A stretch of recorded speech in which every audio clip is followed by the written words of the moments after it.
تو یہ جی ہماری 2 ہیبٹس ہو گئیں. اب کوئکلی ہمارے پاس ٹائم تھوڑا سا شارٹ ہے, انشاءاللہ ہم باقی 3 کوالٹیز کی طرف آتے ہیں. پہلی تھی قولوا قولا سدیدا, کھری بات, سچی بات اور سمپل بات. دوسری بات تھی say only that is good, صرف اچھے الفاظ ادا کرو. تیسری بات یہ ہے انبیاء کی کوالٹی جو اللہ نے ہمیں بتائی ہے کامیاب ہونے کے لیے. زندگی میں کامیاب ہونا ہے تو صرف شکایت کس سے کرو؟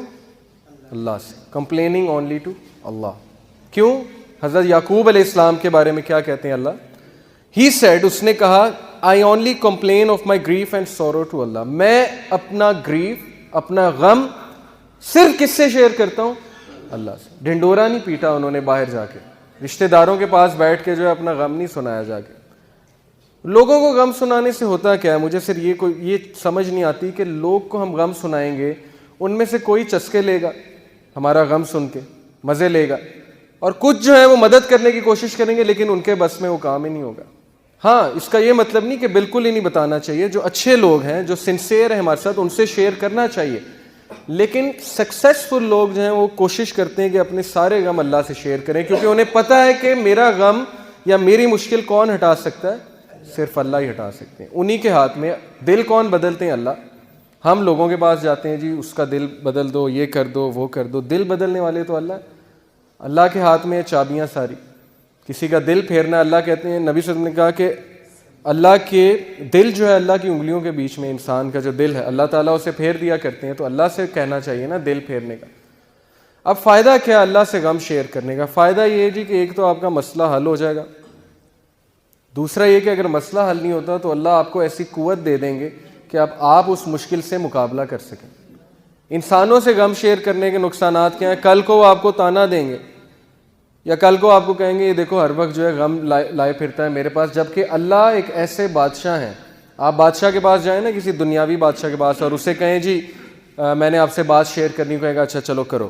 اگلے دن جائیں گے وہ پھر سنے گا, تیسرے دن جائیں گے پھر سنے گا, چوتھے دن کہے گا یار تم ڈیلی آ جاتے ہو میرے پاس یہ بات لے کے, نکل جاؤ یہاں سے, روزانہ آ جاتے ہو. لیکن اللہ جو ہے وہ واحد بادشاہ ہیں اس کائنات کے, جو ناراض ہوتے ہیں اگر بندہ ان کے پاس نہ آئے. میں ہمیشہ مثال دیا کرتا ہوں, میں ٹیچر ہوں اور نالائق اسٹوڈنٹ میرے پاس آئے تو مجھے زیادہ خوشی ہوتی ہے. لائق کا تو مجھے پتہ ہے اس نے تو آنا ہے, لائق کا گریڈ اچھا آ جائے مجھے پتہ ہے ٹھیک ہے اچھا آ گیا. نالائق اسٹوڈنٹ کبھی میرے پاس سوال پوچھنے آ جائے یا مدد مانگنے آ جائے, سر مجھے سمجھائیں, مجھے اتنی خوشی ہوتی ہے. تو گناہ گار بندہ جب اللہ کے پاس جاتا ہے تو اللہ کو بہت خوشی ہوتی ہے. اور شیطان ہمیں کہتا ہے کہ نہیں تیرے گناہ بہت ہیں, تو نے یہ کیا ہے, تو نے وہ کیا ہے. نہیں, یہ بالکل شیطان کا دھوکہ ہے کہ ہمیں اس چیز سے دور کر دے. سورس آف پیس, السلام اللہ کا ایک نام ہے, ایک ایٹریبیوٹ ہے. السلام کا کیا مطلب ہے؟ گیور آف سیکورٹی, سیکورٹی دینے والا, تحفظ دینے والا. شیطان ہمیں تحفظ دینے والے سے دور کر دیتا ہے. اس کے بغیر کوئی تحفظ نہیں ہے, اللہ کے بغیر.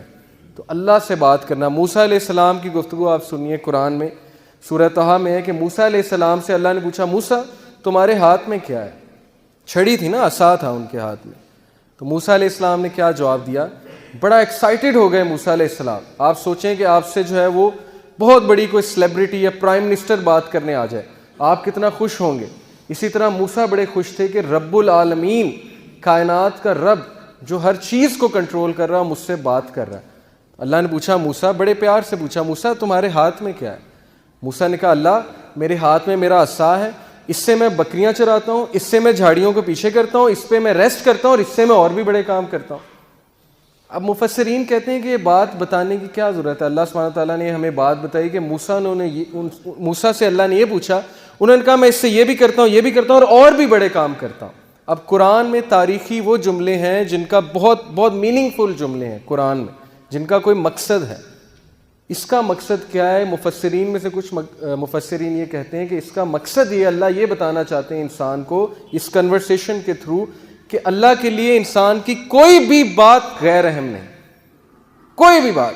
کیونکہ موسیٰ کس طرح کی باتیں بتا رہے ہیں, اللہ اس سے میں یہ کرتا ہوں, یہ کرتا ہوں, اور اس سے میں اور بھی بڑے کام کرتا ہوں. اور اللہ آگے سے مسکرا رہے ہوں گے کہ دیکھو میرا بندہ مجھے کس طرح سے بتا رہا ہے. تو اللہ کے لیے کوئی بات ہماری غیر اہم نہیں ہے, اور اللہ ہی انکنڈیشنل پازیٹیو ریگارڈ دیتے ہیں. انکنڈیشنل پازیٹیو ریگارڈ کیا ہوتا ہے کہ آپ ماہر نفسیات کے پاس جائیں, وہ آپ سے پیسے لیتا ہے اچھے خاصے, اور سنی جاتا ہے سنی جاتا ہے سنی جاتا ہے, آگے سے ٹوکتا نہیں ہے. اسے کہتے ہیں انکنڈیشنل پازیٹیو ریگارڈ. لیکن اس کے وہ پیسے لیتا ہے, آپ جب سارا اسے سنا دیتے ہیں آپ کہتے ہیں تو بڑا اچھا بندہ ہے, اس نے تو میری ساری سنی ہے, مجھے ٹوکا نہیں ہے. تو بھائی اللہ تو پیسے بھی نہیں لیتے, آپ اللہ کے سامنے کیوں نہیں باتیں کرتے؟ ایگزیکٹ وہی بات کہ اللہ میری زندگی میں یہ چل رہا ہے, میں تھک گیا ہوں, مجھے ہدایت دیں, میں نہیں جانا چاہتا اس طرف میرے رب, میں مشکلات میں ہوں, میرے اوپر بہت امتحان آ چکے ہیں, میں بس تھک چکا ہوں. آپ کیوں نہیں اس طرح بتاتے اللہ کو؟ بس یہی ایک فرق ہے, یہی ایک فرق ہے کامیاب لوگوں میں اور ناکام لوگوں میں, یہ ایک ہیبٹ ہے.